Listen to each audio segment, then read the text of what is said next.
want to talk about the power of habit. I want to talk about the power of habit. Now, before you log off, just give me 3.5 minutes and I'll let you go about your day. Routines create high achievers. Routines create high achievers. Before I get into this, I want to say this, y'all. Excuse me.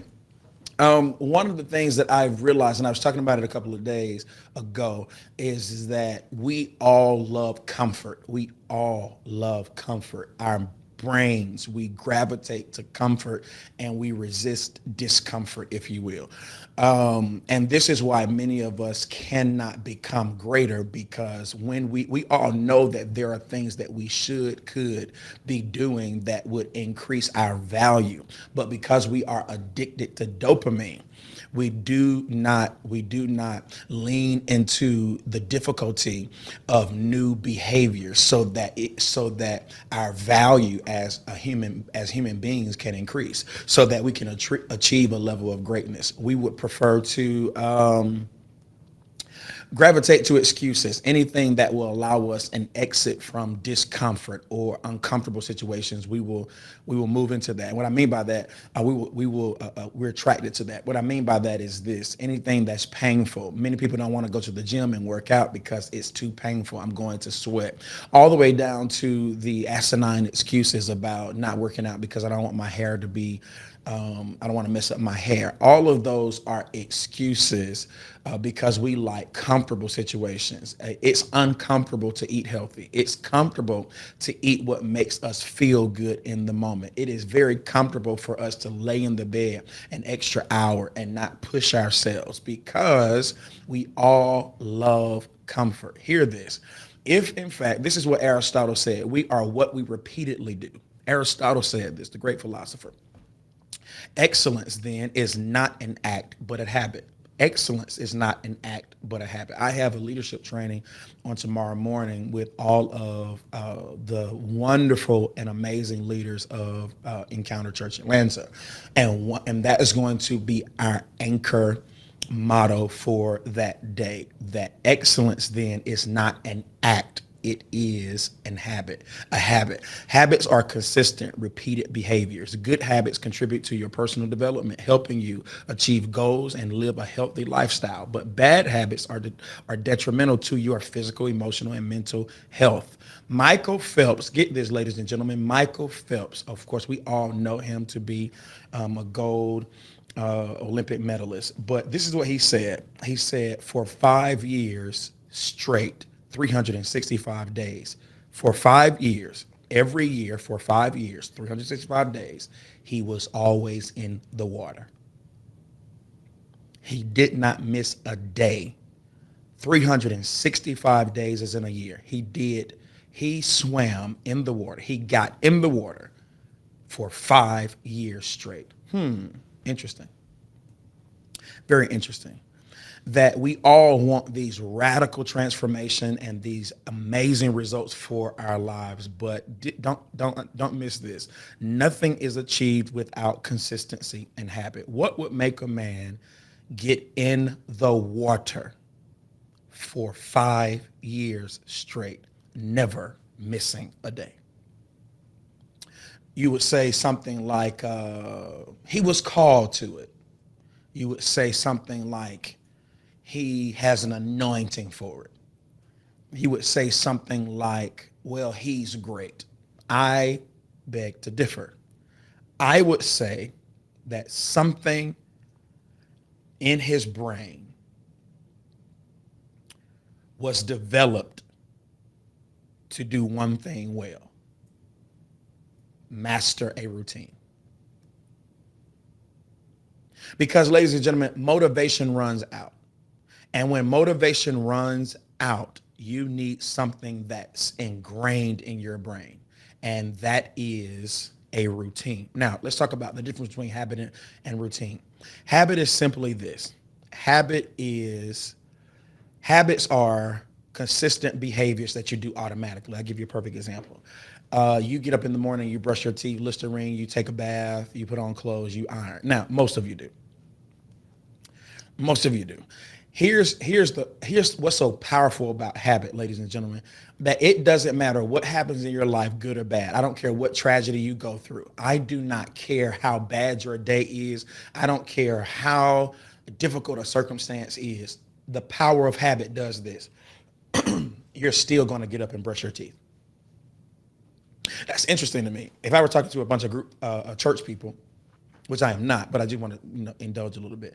It's interesting that it does not matter what you go through in life, how much money you have, how much money you do not have. It doesn't matter who left you, who's with you. It doesn't matter. What we will do is, get this. We're going to get up, brush our teeth, put Listerine in our mouths, take a bath, do our hair, etc. But when it comes to important things, we're going to call out of work. We're going to say, well, hey, I'm not feeling good today. Something bad happened today. I'm not going to go to the gym. Oh, and let's not put church in it. Church is only once a week. Church is only once a week. Oh, but if something's going on in my life that I don't like, I won't be able to come to church. Yeah.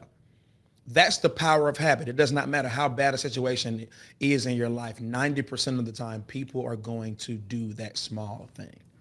But routines are usually a collection of habits or actions you do on a regular basis to bring order to your day or your life. So the difference between habit and routine, ladies and gentlemen, is one thing: intent. It's intent. What's my intention? Habit is something I do without thinking, but a routine is intentional because I want it to bring a level of order to my life. How do I create a habit, ladies and gentlemen? Cue, routine, and reward. How do I create a habit? Cue, routine, reward. What's the cue? The trigger that tells your brain that it is time to start a habit and which one to use. That's the cue. It's time. It's just, what's the cue? It's almost like when you're in a movie or in a play or you're doing a production, they cue you in. 5, 4, 3, 2, 1. Point is the cue, and then you start. So the first thing is the cue, the thought or the thing that makes you say it is time to do something. Then number 2 is the routine. It is nothing more than the habit or the behavior that you do. Okay, it's something that clicks in your mind that says, all right, put what you were cued to do, put that into action. And then here's the one that you're going to like, the reward for that. So I'm going to reward myself for everything that I do. Now, let's explain this. How do I create this habit? Hear me, take notes if you can. Number 1, you got to make a decision. Ladies and gentlemen, you first have to make a decision that you want to change your particular behavior. Now, there are all types of studies out there that says it takes 18 days, 15 days, 21 days, 41 days. There's some scientific studies that say it, depending upon the person and the particular action, it can take up to 200 days to create a habit. Hear me very carefully. Before I start trying to figure out how long it's going to take, I have to first make a decision that I want to put in place. I want to endure whatever it is, whatever it's going to take to become this new person. I am going to decide to do it. Now, here's what's important about deciding. What's so interesting is a lot of people decide to start, but they don't decide to endure through the pain. We talked about it last week, ladies and gentlemen. You have to have a plan for the suck. What's your plan for the suck? That there is not going to be anything that you start doing on a regular basis that your mind and your body is not used to doing, that you're going to enjoy the process from start to finish. It's absolutely not going to happen. You need to I need to decide that I'm going to do something. Within the decision, I need to have a plan to endure the suck. For example, I hate running. I've never enjoyed running. I don't like running. My body type doesn't like cardio. We need cardio. Oftentimes, the body, based upon if you're a small person, if you're a smaller frame person, you tend to gravitate to lifting weights. And, you gravitate to doing the cardio.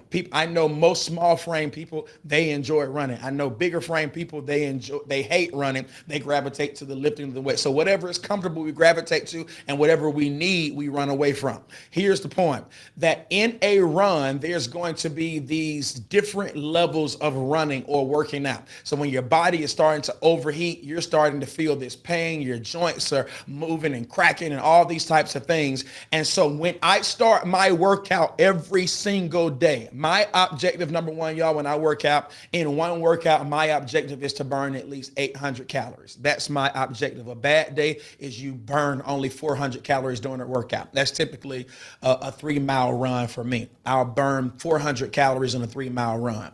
All right. If I go to CrossFit or Orange Theory, it's guaranteed I'm going to do between 800 and 1,000 calories every workout because we're there an hour. That's the other rule. The rule is, here's the habit I'm creating with my workout that I can't stay. I cannot leave under 30 minutes. You have to be there. Your bad day is you went and worked out and you worked out for 30 minutes, but the objective every day is to work out for 1 hour. I don't care what yours is, it's just mine because I have a particular goal. Now hear me. When I'm working out, specifically running, there's that part in that workout where it's sucking. This sucks. Now you have this thing in your mind, you know by now, it doesn't get better. It doesn't get better. It's always going to suck. It's going to be that part in that workout where you feel the pain, there's going to be parts in whatever goal, whatever habit, whatever thing you're trying to pursue, there's going to be parts of it that's going to suck. Here's how you get through the suck well. You're not shocked by the suck before you started. You prepared for the suck. Before you started the business, before you started the goal, but before you started the school, before you prepared, there is something in your mind that knows that there's going to be something in this process that's going to piss me off, that's going to be aggravating, that's going to make me want to retreat into a more comfortable state. And when you prepare for the suck, the plan is I'm prepared for the suck, therefore, I can endure through the suck. So along with the decision, you need to first decide. And number 2, you need to prepare. Number 3, never hear this. Never. This is how we're creating the habit. Never. You have to, this has to be wrapped around your mind, ladies and gentlemen, that there's never going to be an exception to me doing what I'm trying to create as a habit. Meaning there's never going to be an exception to stopping. I'm not going to allow excuses. So I'm going to use my workout as an example again. I don't care how late I stay at church or at work. I don't care what happens in the day. There are no exceptions. I have to go. I have to read. I have to work out, I have to read, and I have to listen to something that's informative. No matter what, before I get in the bed and say my day is over, I have to have done those 3 things: read, listened, and I have to have worked out. No exceptions. So the first thing you got to do, ladies and gentlemen, after you decide and after you put in a plan for the suck, you have to allow no exceptions. Number 4, here's what's really good. Here's what can help you all. You need to tell other people about what you're attempting to do. Now, I want to kind of unpack that a little bit just for 34 seconds. You need to tell the right people, because the wrong people will support you. But when you start to complain, they will enable you. They'll coddle you. They'll say, you've been doing good. Here's a reward. Hey, you can eat it because you've been doing good for 2 days. You've been doing good for 2 weeks. You've been doing good for 3 months. So hear me. If a person does not have the ability to keep you accountable, no matter how much you complain, That should not be a person that you include in your new habit. But what will hold you accountable is getting people around you that will say, all right, I support you. What do you need from us? Do I need to text you? Do I need to call you? Do I need to do a weekly? Do I need to be the person that you check in with? But you need to be around people. Hear me, and don't miss what I'm about to tell you. Listen to me very carefully, you all. Very few people have the ability or have the history of creating powerful habits. Most people just do things automatically because it's what they're supposed to do. Very few people have endured changing their thinking. So very few people can relate oftentimes to what you are attempting to do. So you have to choose that group of people wisely. Number 5, visualize it. Visualize the result of the habit. One of the things, y'all, that I have to do all the time, I have to always see the end. I have to always see the end. One of the things I think about when I'm wanting to quit is, you know how many times, this is what I say to myself, you know how many, do you know you could have been further along right now if you didn't quit the last time or if you didn't go in? So don't make that mistake again. I visualize the results. I visualize the money. I visualize the body. I visualize the ability to speak well. I visualize the ability to perform at a higher capacity than I do right now. I visualize everything. Why? Because sometimes if I can see it, it causes me to continue to pursue it. Number 6, affirmation.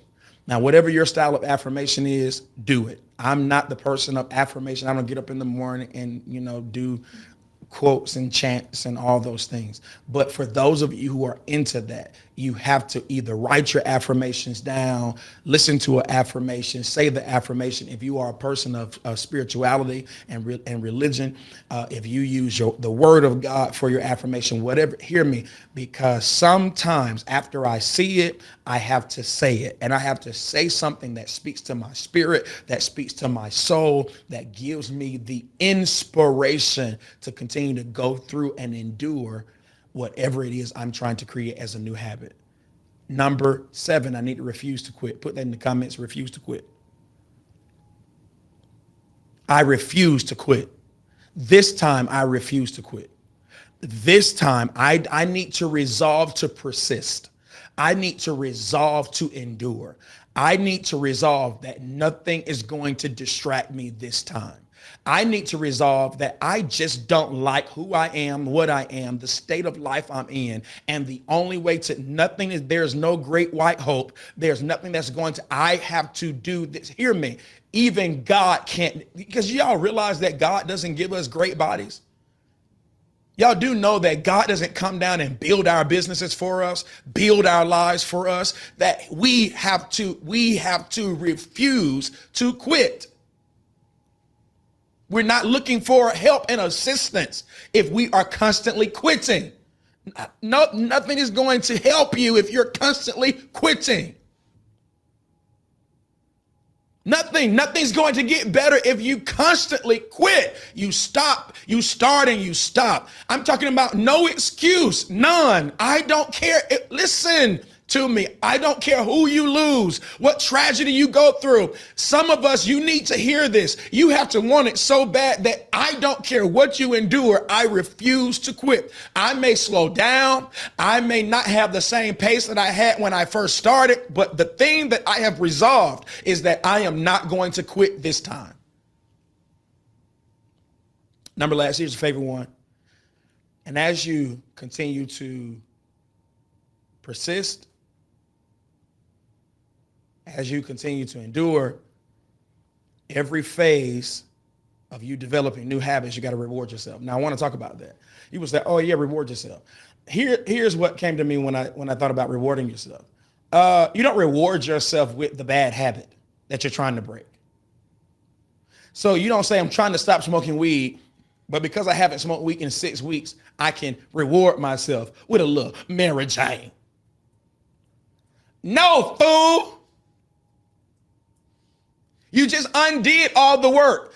Hear me, y'all. Do y'all realize that when you say, I'm going to diet and I'm going to work out and then I'm going to reward myself with a burger, you just undid all the work.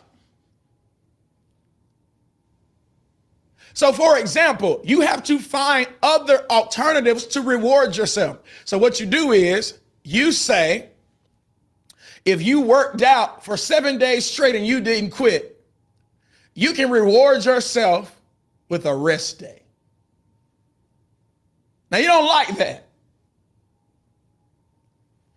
But I don't reward myself with my bad habit. I reward myself with better options. All right, how do you break bad habits? Number one, it's time to go, y'all. You ready? Prepare mentally. We said that. How do you break bad habits? You got to prepare mentally. I said it earlier. It's going to suck. It's going to take some time. I got to be patient. Prepare your mind to endure it. Number two, get rid of all tempting solutions or tempting options, situations. For example, y'all, you don't go on a diet while chips, honey buns, squirrels, and every other piece of foolishness is in the house. You have to get rid of it. So before you start your diet, y'all, or before you start whatever you're doing, before you start trying to get off of alcohol, weed, or whatever, you get rid of all the temptations. You take a trash bag and you put all of that trash, that garbage that you're trying to break, you put it in the trash can. Here's another example. You may not need to go to the corner store. You may not need to go into the environments where some of those things are. You don't stop smoking weed or stop smoking cigarettes going around the weed man. Hey, I'm coming to visit, but I'm trying to stop. So I got to get rid of all the temptations. Number three, I need to replace my unhealthy behaviors with healthy ones. Simple. Number four, I need to get the support. We talked about that. Number five, reward yourself with small steps. Hope you got something. Welcome to Bandwidth, y'all.